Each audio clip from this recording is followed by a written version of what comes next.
और वो हादसा हुआ जिसमें ये 3 परिवार आए, उसमें हम में से भी कोई हो सकता था। कई वर्षों से वहाँ पे सड़कों की कोई मरम्मत नहीं हुई थी, पीडब्ल्यूडी विभाग ने वहाँ पे कोई कार्य नहीं किया था, नाली टूटी खुली पड़ी थी और इसी वजह से भीषण वर्षा के दौरान कोई आइडिया नहीं लगा कि वहाँ पे सड़क टूटी हुई है। शिवा गौतम जो कि ई रिक्शा चालक थे, उनके ही रिक्शा से शायद वो प्राची जो है, जो सुनने में आ रहा है वो रिक्शा पे बैठी थी या नहीं बैठी थी, क्योंकि मौके पे वही जो व्यक्ति 3 थे वो आज हमारे बीच में नहीं रहे, तो हम उसके बारे में बहुत एग्जैक्ट हम नहीं बता सकते। लेकिन ये ज़रूर है कि वहाँ पे सबसे पहले जो है वो जो बच्ची थी वो चपेट में आई, उनको बचाने के लिए शिवा गौतम और साथ में उन दोनों को बचाने के लिए समीर जो है वो मौत की भेंट चढ़ गए। ये ट्रिपल मर्डर में आज सरकार के द्वारा जो है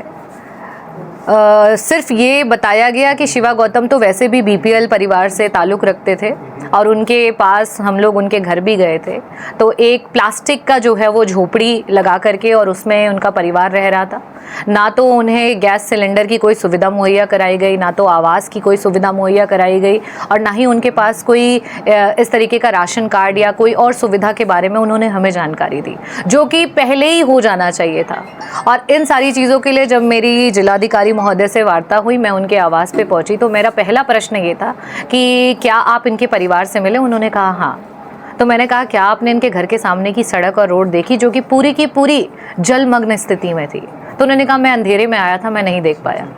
अंधेरे में ही शायद हमें कीचड़ और फिसलन का ज़्यादा एहसास होता था, खैर वो अलग बात है। लेकिन उसके बाद मैंने उनसे पूछा कि इनके परिवार के लिए जो है आपने क्या किया, तो उन्होंने कहा कि हमने इनको फला स्कीमों से जो है जोड़ दिया है और बाकी हम इनको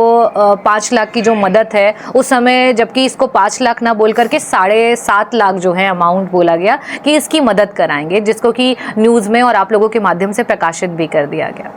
इस पे मेरे द्वारा जिस समय ये घटना हुई थी, मुख्यमंत्री जी को पत्र भी लिखा गया और उसमें कहा गया कि ये बेहद शर्मनाक घटना है, इसमें संलिप्त अधिकारियों पे कड़ी कार्यवाही होनी चाहिए ताकि ये मील का पत्थर साबित हो और इस तरीके की घटनाएं जो हैं वो भविष्य में ना हो और उत्तर प्रदेश के किसी कोने में ऐसी दर्दनाक घटनाएं ना हो। साथ ही साथ ये भी उसमें लिखा गया था कि परिवार में जो भी लोग गए हैं वो बहुत ही कम उम्र के लोग थे, उस घर का भरण पोषण करने वाले लोग थे या फिर एक ऐसा बच्चा था जो आगे जाकर के परिवार के लिए जो है वो हिम्मत और चीज़ों के लिए वो काबिज होता।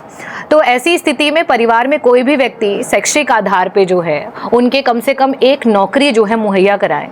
और इस पे उस समय आश्वासन मिला कि जो भी बेस्ट पॉसिबल चीज़ें होंगी वो की जाएंगी।